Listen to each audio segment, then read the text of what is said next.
Salve, salve meu aluno, tudo bem? Sou o professor Rafael Juca e agora a gente vai conversar sobre a questão de número 49, beleza? Essa questão ela é uma questão que mistura dois conceitos importantes. Você que é bombeiro, porra, precisa saber disso aí, porque tempo e energia térmica é o que mais você vai precisar equacionar ali na sua profissão, beleza? Então vamos lá, vamos para a resolução da questão. Se liga.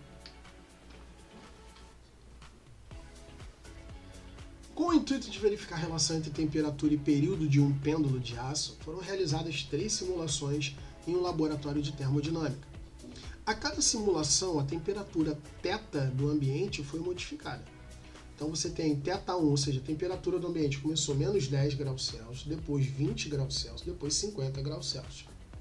Nas simulações, apenas a temperatura foi alterada, mantendo-se constante o comprimento L do pêndulo e o deslocamento em relação ao ponto de equilíbrio, como indica a figura, o esquema a seguir. Ou seja, esse cara aqui foi mantido constante. Para todas as temperaturas, sempre teve o mesmo ângulo θ, o mesmo ângulo beta, beleza?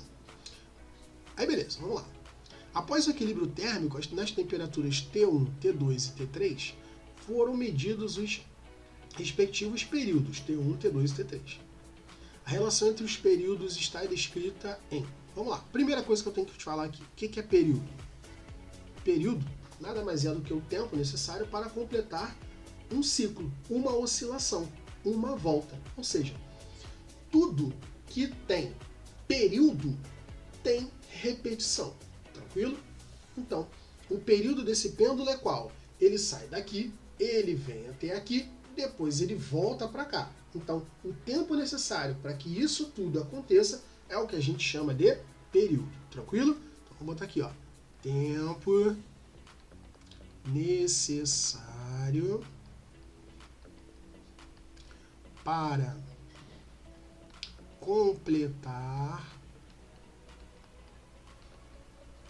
uma oscilação, beleza? Tranquilo? Então, como é que é isso daí para esse tipo de movimento? Bom, o período do pêndulo de tamanho G, ele é feito 2π raiz de L sobre G. Tranquilo? Então, essa é a fórmula do período para ali um pêndulo, beleza? E por que é importante a gente saber isso? Porque, vamos lá, quando a gente tem aqui uma modificação de temperatura, a gente tem que as moléculas elas vão mudar a sua agitação também. Porque a temperatura nada mais é do que o número da agitação das moléculas. Então pensa comigo, vai. Se eu tenho, sabendo que a temperatura é o número que quantifica a agitação de moléculas, quando a molécula está a menos, quando o corpo está a menos 10 graus Celsius, a molequinha está como? Devagarinho. Beleza? Ocupando pouco espaço, porque ela tem pouca energia, beleza? Se a temperatura aumentou para 20 graus Celsius, a molécula está mais agitada, então significa que ela está ocupando mais o quê? Mais espaço. A temperatura aumentou para 50 graus Celsius, a molécula está mais o quê? Mais agitada, significa que ela está ocupando mais o quê? Mais espaço. Esse fenômeno que eu acabei de dizer para você é o que a gente chama de dilatação térmica. Então a dilatação térmica nada mais é do que a variação do comprimento do objeto conforme o aumento ou a diminuição, ou seja, a variação da temperatura, tá certo?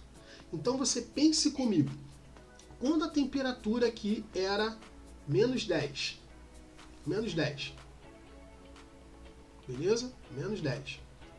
A gente tinha ali um Lzinho, um L, beleza? Quando a temperatura era de